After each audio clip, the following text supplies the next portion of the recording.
नमस्कार, मैं चुनचुन कुमार। स्वागत है झारखंडी हिंदी न्यूज पर। चलिए जानते हैं आज की छोटी बड़ी सभी महत्वपूर्ण खबरों को।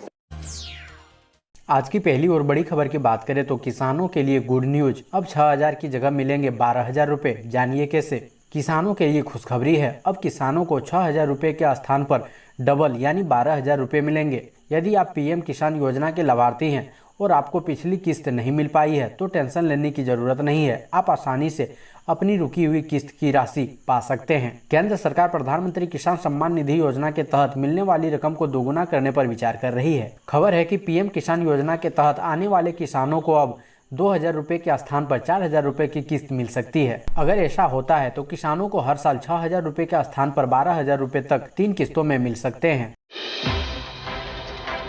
अगली बड़ी खबर की बात करें तो हटिया डैम में खतरनाक स्तर तक पहुंचा जलस्तर, बढ़ा फाटक टूटने का खतरा। बंगाल की खाड़ी में उठे चक्रवाती तूफान का असर झारखंड भर भी पड़ा है। यहाँ पिछले कुछ दिनों से लगातार बारिश हो रही है। ऐसे में प्रदेश के नदी नाले फिर से उफना गए हैं। वहीं प्रदेश के कई बड़े बांधों में जलस्तर खतरनाक स्तर तक पहुंच चुका है। सबसे खतरनाक हालत हटिया डैम की बताई जा रही है। बांध में जलस्तर 39 फीट तक पहुंच चुका है। हटिया डैम में फाटक नंबर 2 और 3 के ऊपर से हल्का हल्का पानी बहने लगा है। ऐसे हालत में अगर कुछ दिन और बारिश हुई तो हटिया बांध का फाटक भी टूट सकता है।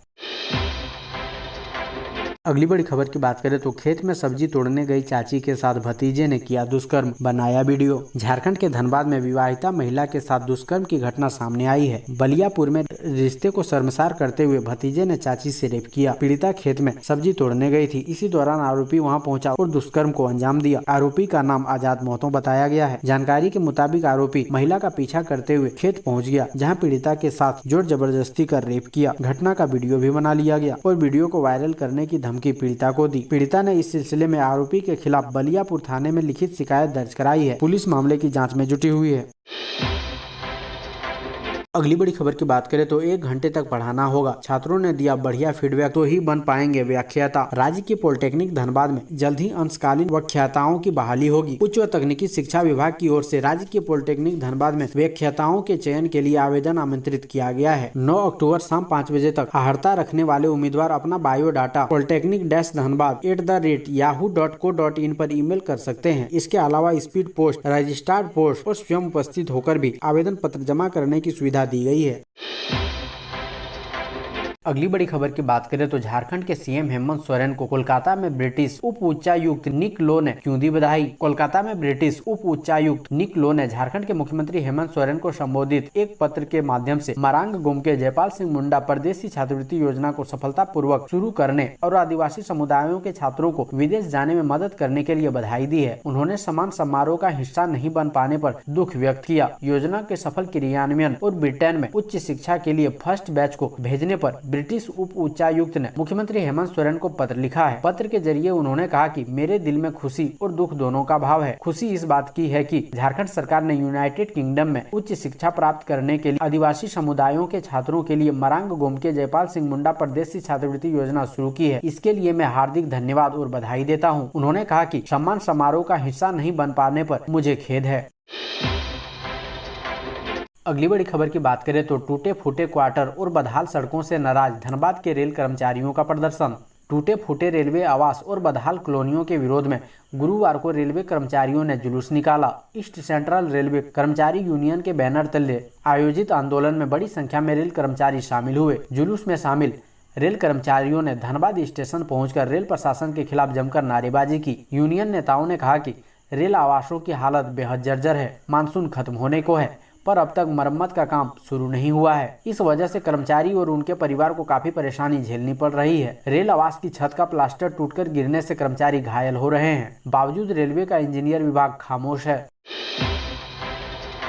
अगली बड़ी खबर की बात करें तो हाई कोर्ट ने कहा गाइडलाइन का सख्ती से कराएं पालन, मास्क नहीं पहनने वालों से जुर्माना वसूलें। झारखंड हाई कोर्ट ने राज्य सरकार को त्योहारों को लेकर जारी गाइडलाइन का अभी से ही सख्ती से पालन कराने का निर्देश दिया है। अदालत ने कहा है कि सरकार ने गाइडलाइन तो जारी कर दी है लेकिन इसका पालन नहीं हो रहा है। बाजारों में भीड़ है और बिना मास्क के लोग दिख रहे हैं। अभी थोड़ा भी लापरवाही बरती गई तो स्थिति विस्फोटक हो सकती है। बिना मास्क के घूमने वालों से सरकार को सख्ती दिखानी चाहिए और SOP के अनुसार जुर्माना भी वसूलना चाहिए। दूसरी राज्यों में कोरोना के मरीजों की संख्या लगातार बढ़ रही है। लोगों को खुद भी एहतियात बरतना होगा। यह समझना होगा कि अभी कोरोना समाप्त नहीं हुआ है। कोरोना से निपटने के मामले पर स्वतः संज्ञान लिए मामले की सुनवाई करते हुए chief justice doctor Ravi Ranjan और जस्टिस सुजीत नारायण प्रसाद की अदालत ने यह निर्देश दिया। अगली बड़ी खबर की बात करें तो आयुष्मान योजना बनी टूटती सांसों के लिए जीवन का वरदान। झारखंड के 57 लाख परिवार जुड़े। आज से ठीक 3 वर्ष पूर्व आयुष्मान योजना का शुभारंभ करते हुए प्रधानमंत्री नरेंद्र मोदी ने देशवासियों को ख्वाब दिखाया था कि बीमार लोगों के लिए यह योजना वरदान साबित होगी। अब अक्षरशः सही साबित हो रही है। झारखंड में पिछले 3 वर्षों में 9 लाख से अधिक लोगों ने आयुष्मान योजना के तहत अपना मुफ्त इलाज कराया है। इसमें से कई ऐसे थे जिनकी जान पर बन आई थी। किसी के हृदय का ऑपरेशन होना था तो कोई कैंसर से जूझ रहा था। पैसे के अभाव में गरीब आदमी के प्राणों पर संकट था। ऐसे में आयुष्मान योजना इसके लिए संजीवनी बन गई। सरकारी या प्राइवेट अस्पताल में इलाज करवाकर ये 9 लाख लोग आज स्वस्थ जिंदगी जी रहे हैं। अगली बड़ी खबर की बात करें तो औचक निरीक्षण में टुंडी पहुंचे सिविल सर्जन। रोगी से बेपरवाह बर्थडे मनाने में व्यस्त थे चिकित्सक। एक ओर सरकार ग्रामीण इलाकों में चिकित्सीय सेवा बेहतर करने के लिए प्रयासरत है तो दूसरी ओर डॉक्टर स्वास्थ्य केंद्र नहीं जाकर निजी कार्यक्रमों में व्यस्त रह रहे हैं। ऐसा ही मामला टुंडी की सामुदायिक स्वास्थ्य केंद्र में देखने को मिला। बुधवार की रात civil surgeon doctor Shyam Kishore Kant और जिला टीकाकरण पदाधिकारी डॉक्टर विकास राणा औचक निरीक्षण कर टुंडी सामुदायिक स्वास्थ्य केंद्र पहुंचे। निरीक्षण के दौरान स्वास्थ्य केंद्र में मात्र एक आयुष के चिकित्सक शिवाजी यादव मिले। पूछने पर बताया कि डॉक्टर मोहम्मद आलिम ड्यूटी पर नहीं है। इसके बाद सिविल सर्जन ने यहां मौजूद एक गर्भवती महिला से जानकारी ली। बताया गया कि यहां डॉक्टरों का कोई रोस्टर ड्यूटी का रजिस्टर भी नहीं है। इस पर सिविल सर्जन काफी नाराज हुए। अगली बड़ी खबर की बात करें तो शिक्षा परियोजना हजारीबाग के पास करोड़ों का सालाना बजट, फिर भी सरकारी स्कूलों का हाल बेहाल। झारखंड के हजारीबाग में सरकारी 14 बॉयज एंड गर्ल स्कूल में शौचालय की व्यवस्था, 5 स्कूलों में पानी एवं 6 स्कूलों में विद्युत व्यवस्था अब तक नादारद है। स्कूल में शौचालय की व्यवस्था नहीं होने से विद्यार्थी को काफी परेशानी हो रही है। सबसे अधिक लड़कियां परेशान है। इस ओर शिक्षा विभाग का ध्यान नहीं होने से कई अभिभावकों ने सवाल उठाए हैं। सबसे अधिक चौपारण प्रखंड में 3, बड़का गाँव बरकट्टा एवं इचाक में 2, चलकुशा सदर, कटकम दाग, कटकम शांडी एवं केरीडारी प्रखंड के एक स्कूल में शौचालय नहीं है। अगली बड़ी खबर की बात करें तो सीबीआई ने झारखंड हाई कोर्ट को दी जानकारी। धनबाद के जज उत्तम आनंद को जानबूझकर मारी गई थी टक्कर। धनबाद के जज उत्तम आनंद की मौत मामले में गुरुवार को झारखंड हाई कोर्ट में सुनवाई हुई। मामले की जांच कर रही सीबीआई ने अपनी अब तक की रिपोर्ट की जानकारी देते हुए हाई कोर्ट को बताया कि जज उत्तम आनंद को जानबूझकर टक्कर मारी गई थी। सुनवाई के दौरान सीबीआई के ज्वाइंट डायरेक्टर ने कहा कि सीबीआई हर एंगल पर जाँच करेगी। सीबीआई ने कोर्ट को बताया कि विश्लेषण और घटना स्थल के रिकंस्ट्रक्शन, सीसीटीवी फुटेज की जाँच और उपलब्ध फोरेंसिक सबूतों से पता चलता है कि उत्तम आनंद की जानबूझकर 2 लोगों ने निशाना बनाकर हत्या कर दी। इसके साथ ही जांच एजेंसी ने कहा कि इसकी साजिश किसने रची थी उन तक सीबीआई जल्द ही पहुंच जाएगी। अगली बड़ी खबर की बात करें तो पूर्वी सिंहभूम जिले में 4,36,439 लाभुकों को मिलेगा 10 रुपए में साड़ी, धोती या लुंगी। मुख्यमंत्री हेमंत सोरेन ने राज्य की उपराजधानी दुमका से सोना सोवरन धोती साड़ी योजना का शुभारंभ किया। इस मौके पर जिला स्तरीय कार्यक्रम का आयोजन साक्षी स्थित रविंद्र भवन में किया गया, जहां दुमका में आयोजित कार्यक्रम का सीधा प्रसारण भी किया गया। इस मौके पर उपायुक्त सूरज कुमार ने घोषणा की है कि पूर्वी सिंहभूम जिले में इस योजना के तहत 4,36,439 लाभुकों को 10 रुपए में धोती, साड़ी या लुंगी दी जाएगी। अगली बड़ी खबर की बात करें तो मुसलमानों के नाम पर राजनीति करने वाले अधिकारियों पर राज्यपाल कार्रवाई करें, रघुवर दास ने कहा। झारखंड के पूर्व मुख्यमंत्री रघुवर दास ने झारखंड के राज्यपाल को पत्र लिखकर विधायक बंधु तिर्की व लातेहार के उपायुक्त अबू इमरान के बीच हुई कथित बातचीत के संबंध में कार्रवाई करने की मांग की है। पूर्व मुख्यमंत्री रघुवर दास ने राज्यपाल रमेश बैस को लिखे पत्र में उनसे इस मामले की जाँच कराकर दोषी अधिकारियों के खिलाफ तत्काल कार्रवाई करने का अनुरोध किया है। अपने पत्र में दास ने लिखा है कि झारखंड के सभी प्रमुख समाचार पत्रों में आज एक बड़ी खबर छपी है, जिसके कटिंग को मैं अपने इस पत्र के साथ संलग्न कर भेज रहा हूं। इसके साथ साथ विभिन्न सोशल मीडिया पर एक वीडियो वायरल हुआ है, जिसमें कांग्रेस के विधायक बंधु तिर्की जी और लातेहार के उपायुक्त अबू इमरान की कथा कथित बातचीत है। उन्होंने कहा कि कुछ दिन पूर्व झारखंड में लातेहार जिले में कर्मा पूजा के दौरान आदिवासी समाज के साथ छोटी बच्चियां डूब गई थी। अगली बड़ी खबर, झारखंड में आदिवासी जमीन की हेरफेरी करने वालों की खैर नहीं, जांच के लिए कमेटी गठित। झारखंड के आदिवासी जमीन की हेराफेरी करने वालों पर सरकार की नज़र है। विधानसभा की विशेष कमेटी ऐसे मामले की जांच करेगी। विधानसभा के मानसून सत्र में मुख्यमंत्री हेमंत सोरेन ने इसका ऐलान किया था। विधानसभा की विशेष कमेटी से जांच कराने की बात कही थी। राज्य में बड़े पैमाने पर कानून का उल्लंघन कर आदिवासी जमीन की खरीद फरोख्त की शिकायतें मिल रही है। मामले की जांच को लेकर विधानसभा की विशेष समिति का गठन हो गया है। समिति के सभापति प्रोफेसर स्टीफन मरांडी होंगे। अगली बड़ी खबर की बात करें तो झारखंड में भी कराई जाएगी जेपीएससी की तैयारी। जमशेदपुर में बोले मंत्री हफीजुल हसन। बिहार की तर्ज पर झारखंड में जेपीएससी की तैयारी कराई जाएगी। झारखंड की राजधानी रांची स्थित हज हाउस में 3 अक्टूबर से जेपीएससी की तैयारी की क्लास शुरू कराई जाएगी। झारखंड के अल्पसंख्यक कल्याण मंत्री हफीजुल हसन ने लोगों को संबोधित करते हुए कहा कि बेटियों को भी शिक्षित करने में कोई कसर नहीं छोड़नी चाहिए। अगली बड़ी खबर की बात करें तो हेमंत सोरेन बोले बाहरी मानसिकता के लोगों ने मूल निवासियों के हितों से किया खिलवाड़। झारखंडी लोगों के लिए काम कर रही सरकार। मुख्यमंत्री हेमंत सोरेन ने कहा कि 20 साल तक झारखंड में बाहरी मानसिक के लोगों ने राज कर मूल वासियों की भावनाओं के साथ खिलवाड़ किया। कुछ लोग बड़े षड्यंत्र के तहत मूल वासियों को नौकरियों में नहीं आने देने की फिराक में थे। सरकारी विभागों में उल्टा पुल्टा नियमावली बनाकर दूसरे राज्यों के लोगों को बहाल कर रहे थे। हमारी सरकार ऐसे गलत मंसूबे का सफाया कर रही है जिससे आदिवासियों और मूलवासियों का उनका हक मिल सके।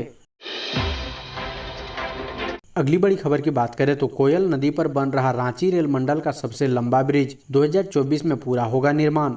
रांची रेल मंडल के अंतर्गत कोयल नदी पर रेलवे का सबसे लंबा ब्रिज का निर्माण कार्य हो रहा है। यह 218 मीटर लंबा ब्रिज होगा। रेलवे के अभियंता इसे 2024 तक पूर्ण कर लेंगे। कुरकुरा स्टेशन के निकट इसका निर्माण कार्य चल रहा है। कोयल ब्रिज हटिया बंडा मुंडा सेक्शन में आएगा। इस सेक्शन का डबलिंग का कार्य चल रहा है। इसके तहत इसका निर्माण किया जा रहा है। इसके बनने से ट्रेन की गति भी तेज होगी।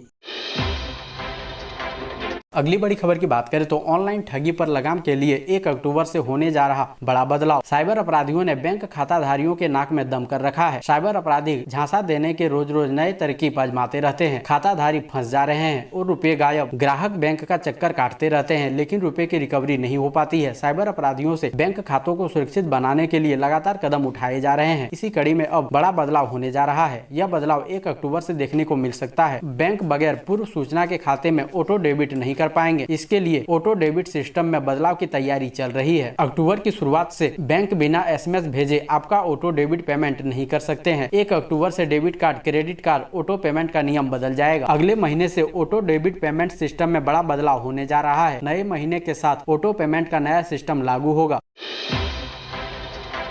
अगली बड़ी खबर की बात करें तो प्रश्न पत्र लीक होने के बाद स्थगित हुए फार्मेसी की परीक्षा। हंगामा, लाठीचार्ज। डिप्लोमा इन फार्मेसी की पहले वर्ष की परीक्षा से पहले ही प्रश्न पत्र लीक हो गए। यहां तक कि प्रश्नों के उत्तर भी वायरल होने लगे। प्रश्न पत्र लीक होने के लगभग 40 मिनट बाद आनंद फानन में परीक्षा स्थगित करनी पड़ी। इधर परीक्षा स्थगित किए जाने के बाद आक्रोशित छात्रों ने बुट्टी मोड़ के निकट मेडिका चौक जाम कर दिया और बिना परीक्षा के ही प्रोन्नत करने की मांग को लेकर बवाल मचाने लगा। इस बीच उग्र छात्रों को शांत कराने के क्रम में पुलिस को लाठियां भांजनी पड़ी, जिसमें कुछ छात्र घायल हो गए। काउंसिल के निदेशक कौशलेंद्र कुमार के अनुसार वायरल उत्तर का मिलान प्रश्न पत्र से करने के बाद परीक्षा स्थगित कर दी गई। प्रश्न कैसे लीक हुए इसकी जांच की जाएगी। अब इस पत्र की परीक्षा 25 सितंबर को सुबह 9 बजे से होगी।